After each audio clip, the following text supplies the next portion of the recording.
আসসালামু আলাইকুম ওরহমতুল্লাহি ওবরাকাতুহু। প্রিয় দর্শক, কেমন আছেন সবাই? আশা করি ভালো আছেন। ভিডিওটি টাইটেল এবং থাম্বনেল দেখে এতক্ষণ আপনারা বুঝে গেছেন আজকে কোন টপিক নিয়ে আলোচনা করা হবে। তো প্রিয় দর্শক, যদি আপনারা আমার এই চ্যানেলে নতুন হয়ে থাকেন তাহলে অবশ্যই আমার কে বাংলা টিভি চ্যানেলটি সাবস্ক্রাইব করে বেল আইকনটি প্রেস করে পাশেই থাকুন। চলুন দর্শক, আর বেশি কথা না বাড়িয়ে আমরা মূল ভিডিওতে চলে যাই। ভোটের জন্য শেখ হাসিনাকে বিদায় করেছে, আমরা আরেকটা ভোট চাই। ভোটে ভয় কি? ভোটে ভয় পান কেন? আসল তো করতে চেয়েছিল শেখ হাসিনা, তার জন্যই তো মানুষ রুখে দাঁড়িয়েছে, রক্ত দিয়েছে।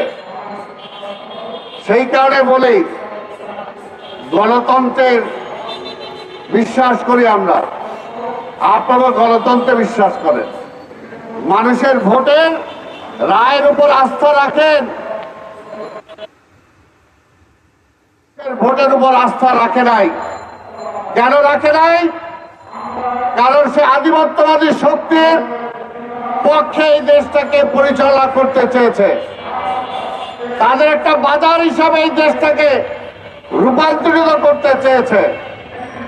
এই দেশে এর জন্যই এই দেশের জনগণের ভোটে শেখ হাসিনা নির্বাচিত হয়ে আসে নাই। ওই প্রতিবেশী দেশ ভারত থেকে তারা বসায় দিছে।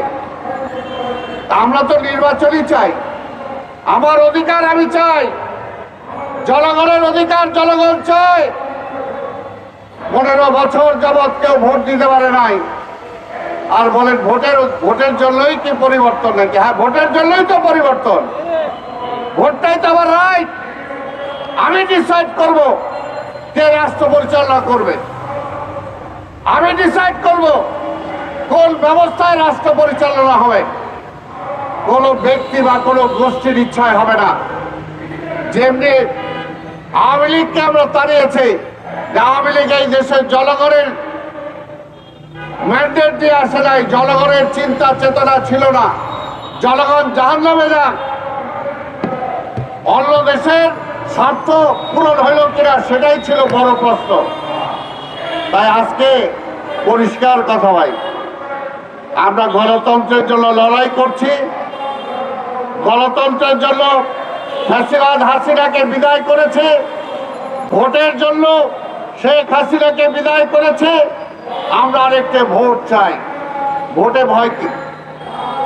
ভোটে ভয় পান কেন? ভোটে তো বিএনপি ক্ষমতায় নাই, বিএনপি ক্ষমতায় থেকে তো নির্বাচন করছে না, তাহলে ভয় পান কেন? আমরা তো আপনাদের অধীনেই ভোট চাইছি, তাহলে আপনারা ভয় পান কেন? কি কারণ? যে নতুন আরেকটা রাজনৈতিক দল করবেন, 5 বছর সময় লাগবে, তারপরে ভোট। আরে ভাই, কেন নতুন দল করছেন? করেন, অসুবিধা তো নাই। এর আগেও তার অনেক দল ছিল। আওয়ামী লীগ তো বলতো এই দেশের জন্য একমাত্র আওয়ামী লীগই ঠিক। এই আওয়ামী লীগ নাকি স্বাধীনতা আনছে, এই আওয়ামী লীগের জনগণের মুক্তির জন্য লড়াই করছে। তারপর আবার জনগণের ভোট দিতে তারা ভয় পাইছে। আর বিএনপিরে ভয় দেখান? বিএনপিরে ভয় দেখায় না, বিএনপিরে ভয় দেখায় না। হাজারো রক্তের বিনিময়ে আজকের বিএনপি এই পর্যায়ে, অসংখ্য নেতা কর্মীর ঘুমের পরে আজকে বিএনপি এই জায়গায় এসেছে। বিএনপিকে ভয় দেখেন না। আর নির্বাচন, আমরা তো বলছি আমরা তো নির্বাচনই চাই, তাহলে আপনারা ভয় পান কেন? আর নির্বাচনে বিএনপি কখনো ভয় পায় না। যে কারণে 3 মাস 6 মাস 9 মাস আমাদের কিছুই যায় আসে না। কিন্তু যায় আসে যখন দেশটা নিয়ে ষড়যন্ত্র চলে, যখন পরাজিত ফ্যাসিবাদ আবার ক্ষমতা আসতে চায়, যখন পরাজিত ফ্যাসিবাদের সাথে আপোষ করে অনেকে ক্ষমতা ভোগ করতে চান, তখনই আমরা চিন্তা করি। কারণ বিএনপি জন্মই হয়েছে এই দেশের মানুষের স্বার্থে। আওয়ামী লীগ ব্যর্থ হয়েছিল বলেই বিএনপির জন্ম হয়েছে। শেখ মুজিব ব্যর্থ হয়েছিল বলেই জিয়া রহমানের আবির্ভাব ঘটেছিল। তাই বিএনপিকে ভয় দেখায় লাভ নাই। এই দেশের মানুষের হৃদয়ের মধ্যে বিএনপির স্থান।